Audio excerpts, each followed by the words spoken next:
students. Now me Sudhir Kumar Chaubey from Gyaniketan. You are welcome for the online classes.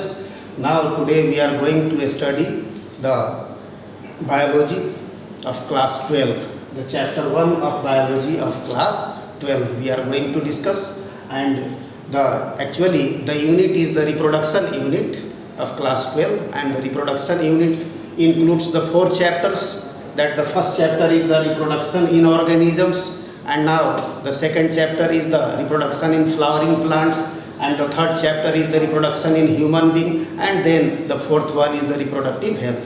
So these are the 4 chapters we will study in the first unit of the class 12 biology. Now we are going to start the chapter 1, that is the reproduction in organisms. Now we are going to discuss what is reproduction and what are the modes of reproduction we will discuss today. First of all, each and every living organisms live for a certain period of time. After that they go for natural death occurs, and the period between the birth to the natural death is called the life span. So life span is the period between the birth and natural death. So period between birth and natural death, this is called the life span. But this life span of the different organisms varies. For different organisms the life span is different, they live for the different period of time.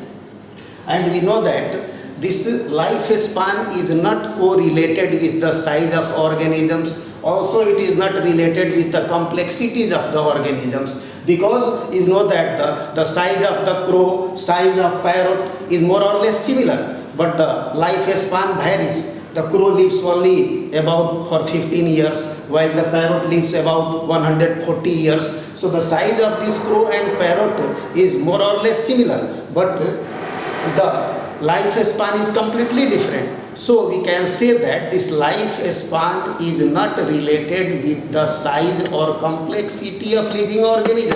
For example, we can take another example also. For example, the mango tree and the peepal tree. The size of the mango tree and peepal tree is more or less similar, but the life span is completely varied. The peepal tree lives about more than 2,500 or 2,500 years, 2,500 years more than. So likewise the mango tree lives about for the 200 years. So we can say that this life span, this is the period between the birth and the natural death, and this period varies in the different organisms, and it is not related with the size or complexity of living organism. So all organisms have a cycle in the life, that is the birth, then maturity, after that the death occurs. No one individual is the immortal, we can say, except some single-celled organisms, because in single-celled organisms they reproduces by binary fission. Here also written this is binary fission, and due to this binary fission the parent cell divide to form 2 daughter cells. So nothing is left to die. Nothing is left to die. So because the parent cell, this is the parent cell, and this parent cell divide to forms the 2 daughter cell. In that condition nothing is left to die. So in that condition we can say that they are immortal. So like amoeba, paramecium, bacteria, this kind of organisms which shows the binary fission, we can say that they are immortal. So now we will talk the different modes of reproduction in different organisms. There are different modes of reproduction. So these different modes of reproduction depend upon their habitat, because there is the great diversity in their habitat. Likewise there is the different internal physiology. So physiology also determine the different modes of reproduction. Likewise they have different habitat, different physiology, different body organizations. So due to these differences they reproduce by different modes of reproduction. So here first of all we studied the life span of different organisms, and we learned that all organisms have a cycle of birth, maturity and death. But there are some single-celled organisms which shows binary fission. We can say that they are immortal because their parent cell divide to form 2 daughter cells. So nothing is left to die. So we can say that they are immortal.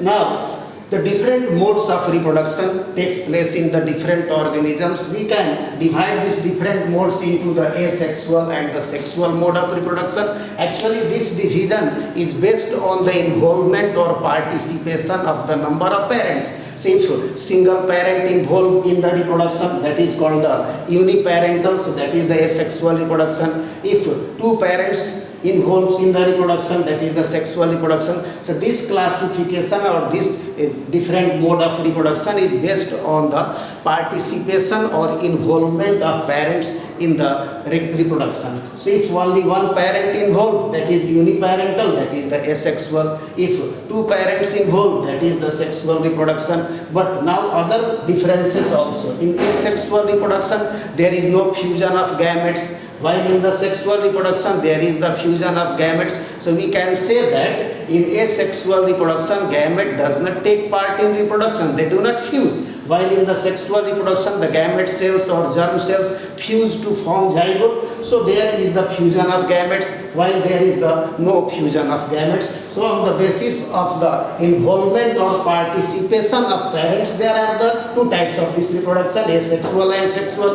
Likewise in the asexual, there is no fusion of gametes, while in the sexual, there is the fusion of gametes.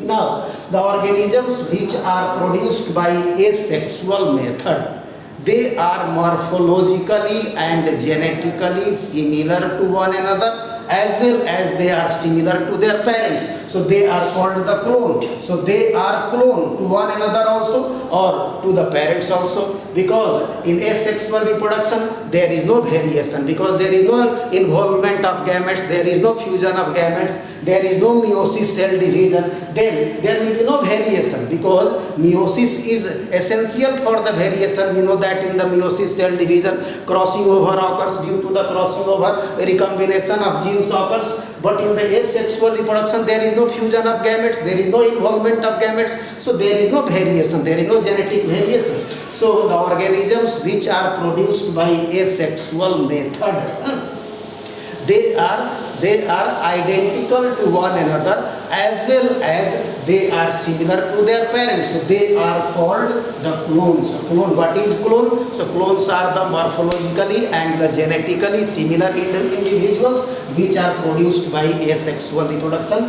Thank you for today, and now in the next class we will discuss these are the topics that we will discuss in the next class. Thank you.